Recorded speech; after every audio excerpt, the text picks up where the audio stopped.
Welcome to the Singapore Airshow 2024.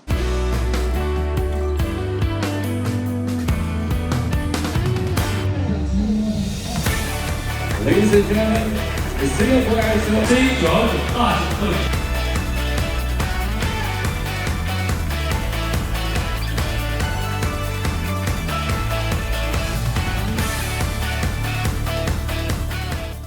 So we get to have a quick look at the static display at the 2024 Singapore Airshow before everyone else does. Let's go and have a look at what's on the show.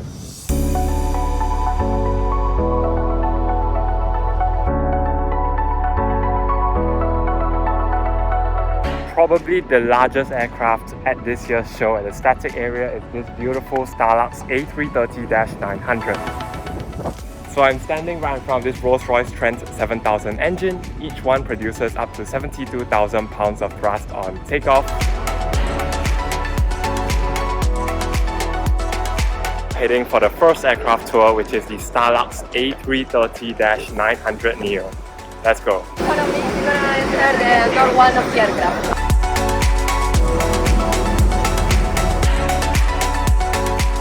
As we were explaining outside, this is an A330 Neo cabin. So the A330 Neo, the cabin is different from the A330 CEO.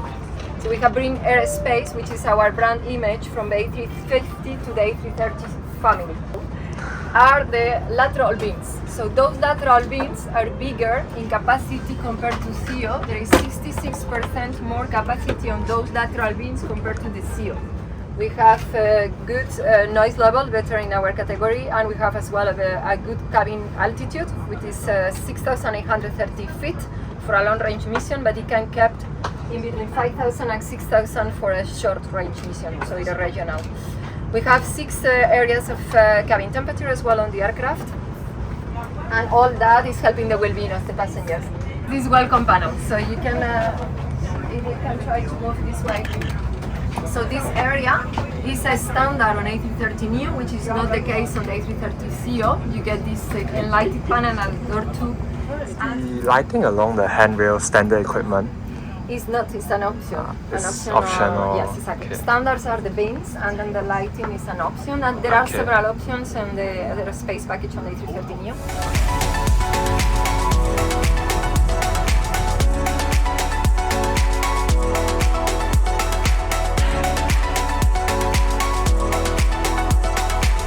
So that's a beautiful tour of the Starlux A330 Neo. Let's go have a look at other aircraft. So Embraer has a very strong presence at the 2024 Singapore Airshow. They have a KC-390, a Phenom 600 private jet, I think. But the star of the fleet is, of course, this E195-E2 Profit Hunter livery. And it's a re-engined version of one of the world's most popular regional jets. So the big change obviously is the new Pratt & Whitney PW1900G with a much larger 73-inch fan diameter.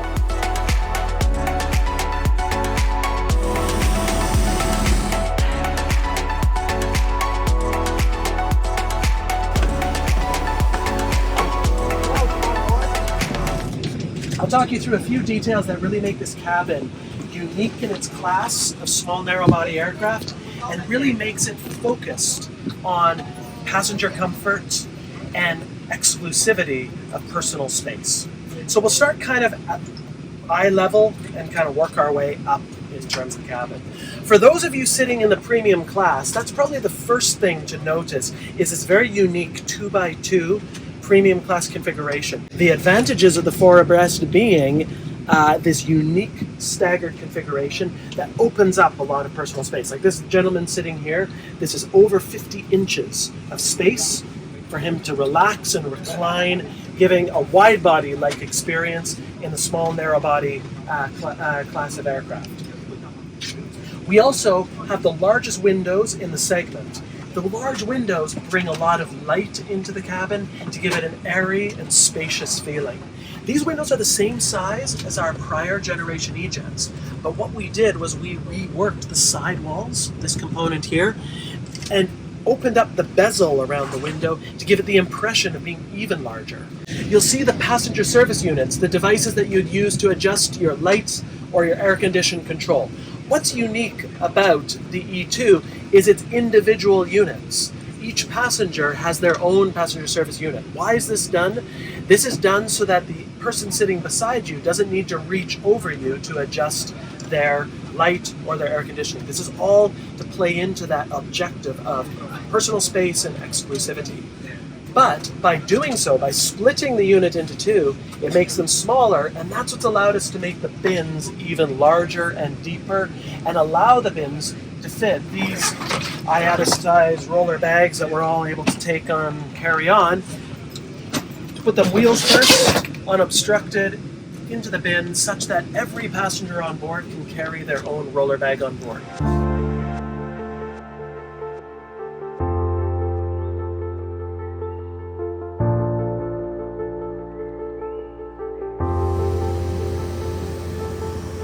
Behind me is the Gulfstream G700, and this is the first time it's debuting at the Singapore Airshow 2024.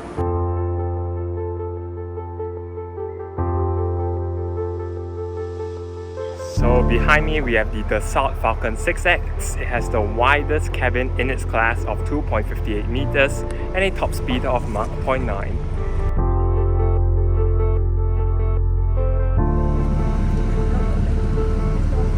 Private jet here is the Dassault Falcon 2000 LXS. It can fly around up to 10 passengers to a range of up to 4,000 nautical miles.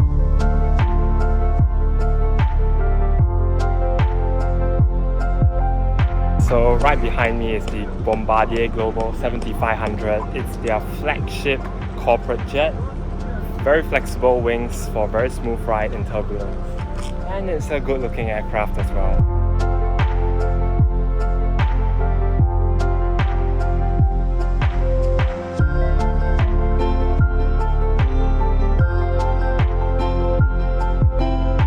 So behind me is the A400M high performance tactical airlifter. It carries up to 37 tons of payload, and with that payload it can fly up to 1800 nautical miles.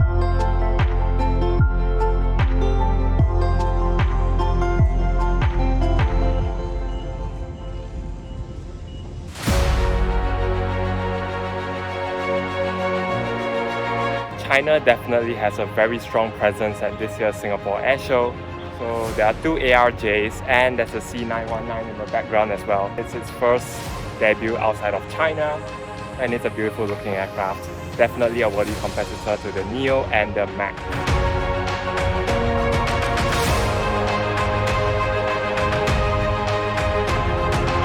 C919 carries 158 passengers 2 class or up to 192 1 class and flies up to 3,465 nautical miles for the extended range variant. The ARJ21 seats up to 97 passengers single class and flies up to 3,700 kilometers.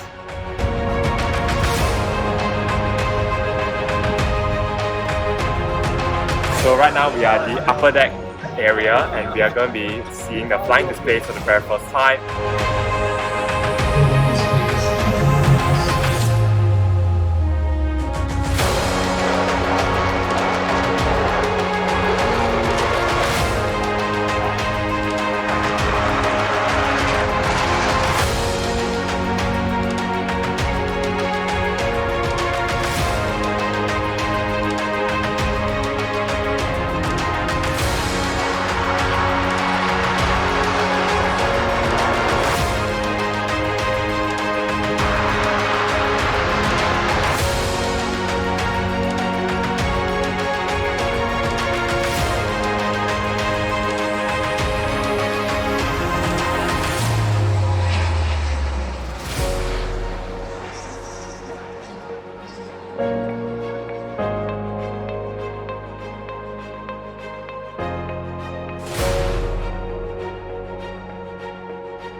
So as you can see behind me is the exhibit hall and there are far too many exhibitors to mention, but I'm going to show you the key highlights of all the exhibits in the hall, so let's go.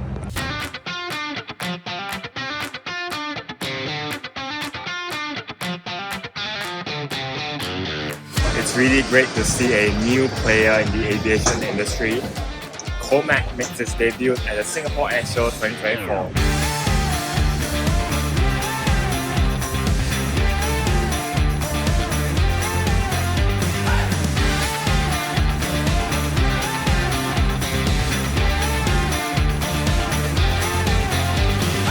So there's a very interesting model behind me.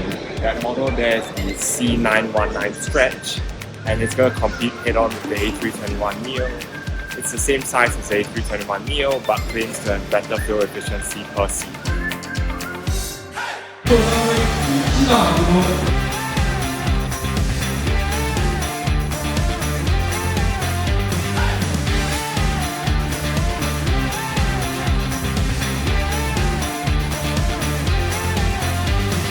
So behind me here is the Rise Open Fan Demonstrator, and they're going to test it on an A380 test bed.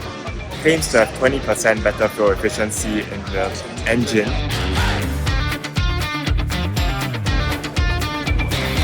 So as you can see, there are plenty of cool Airbus models at the Airbus stand, and they're showcasing obviously their services as well. Let's have a look.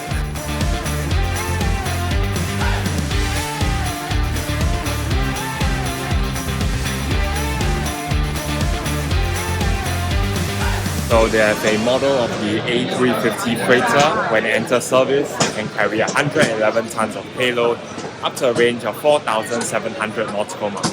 Airbus has also brought a demonstrator of the aerospace cabin with the new production standard. So that's a 4-inch wider cabin for more comfortable 10 abreast seating, and the new electronic dimmable windows are a cool feature as well.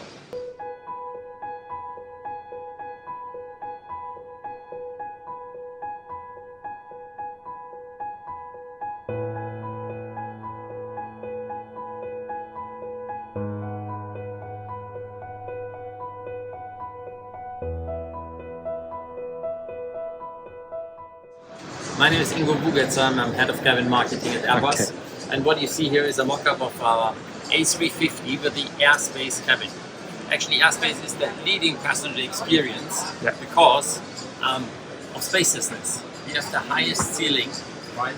We have 16.7 million colors for LED lighting. That's it's not only less energy consuming, it enables a lot of nice adjustment to your airline customization, but also it can reduce jet lag.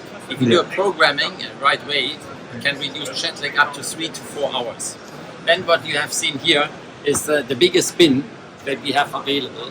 Very important for a customer, if he is boarding the airplane, he can put in his luggage where he sits, right? And don't have to fight for space, because this is the biggest bin and everybody can bring at least a trolley or more. Yeah? So very comfortable to arrive and then to nest in the aircraft and enjoy your flight, which is easy because it is the quietest cabin in the whole wide-body market. Okay. It's about 3 to 6 decibel quieter, which is double or even 4 times the noise energy of our competition. And that's something in 10, 12 or 14 hours of flight, you really feel the difference. Actually, because we pushed sidewalls outboard to maximize the space, we gained 4 inches in width of the cabin, and we got 35 inch in length of the cabin. And that's why we offer more choice, and we offer, for instance, more choice in first class. We have an Dash 1000 platform that is really premium as our flagship. But as well, we have now not only 9 abreast, we also have 10 abreast seating that is comparable to our competition.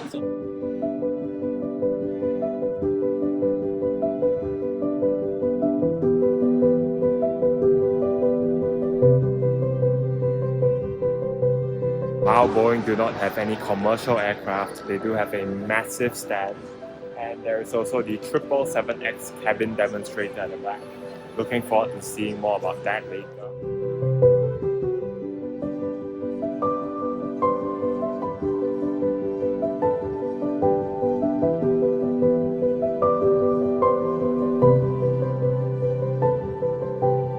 To the 777X, may My name is Brenna Weinhoff, and I'm the Regional Director of Cabin Marketing in Boeing Commercial Airplanes. And I am so excited to get to share a little bit of this airplane cabin experience with you all. But there are a few things that I do want to talk about in greater detail that the video summarized pretty quickly. And the first is cabin architecture. Now, if you'll recall, the video stated that we have two different cabin architectures that we can employ on the 777X. The first one's actually demonstrated here on screen. So this is what we call the A ceiling architecture on the 777X, because you'll notice that those ceiling panels are arcing up and above the centerline bin, so A for above. And that curvature of the ceiling panel is now getting mimicked in a new concave outboard bin face. So this creates one continuous curve, which in the A ceiling architecture follows that fuselage line and creates a sense of height in the cabin. But if you take that arc that you see in the A ceiling panel and you flip the arc 180 degrees, you achieve the architecture that you all are sitting in this physical mock-up. And this is what we call the B ceiling architecture. You'll notice now that the curves of the ceiling panels are arcing out beyond the outboard bin. So we call this B because the arc beyond. And the curvature now gets mimicked in our centerline bin face rather than our outboard. So creating two different perceptions of space, height versus width. Both of them are available on the exact same airplane. You can put A in a business or a first class and still institute B in a premium economy or an economy class. But what both of them unlock, regardless of which one you choose or both, are unprecedented lighting scenes that were previously unattainable in the airplane cabin because of the way light and form integrate with one another in the 777X. So really quickly, I'm going to drop this to a black screen here, just so we can see the lights a little bit better. And I want to walk through a couple of these lighting scenes that I was just referencing. Now, the first one that I want to play is what we like to refer to as a grand gesture lighting scene. So this is going to move the scene from one side of the airplane cabin to the other. And I'm going to ask you to focus here on aircraft right. We are going to simulate a sunset with this grand gesture. You're going to see it drop to a saturated orange. That's our sun. And that sun is going to make its way up to the ceiling panel, and it's going to set its way across the cabin to aircraft left. So we are creating one big sunset from the right-hand side to the left-hand side of the cabin. You get these gorgeous color gradients that follow that sun down to the horizon line. The cotton candy skies are the best part of a sunset. Our bin faces, they're acting as extensions to the ceiling panel, and so we can illuminate them and paint them with color, so to speak. And that helps move that color seamlessly across the cabin. Questions about any of that? Does the lighting come as standard, or is that an optional extra? It depends. It's one of those lovely questions of it depends. So there are different packages that when you purchase the airplane, there are different variations that can come, and you are actually buying time to establish your lighting systems with us in our light lab is what it's called.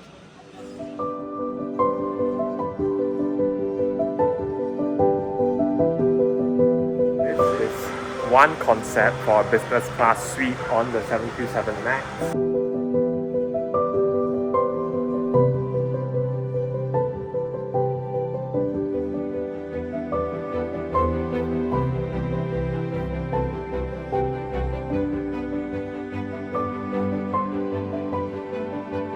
Transparency into the transparent engine. Tremendous success in the marketplace. You guys can go do the math on the market share of the aircraft. Thanks for watching, and please subscribe for more epic aviation videos on the way. And till we meet next time, one team, one aviation, one sky ahead.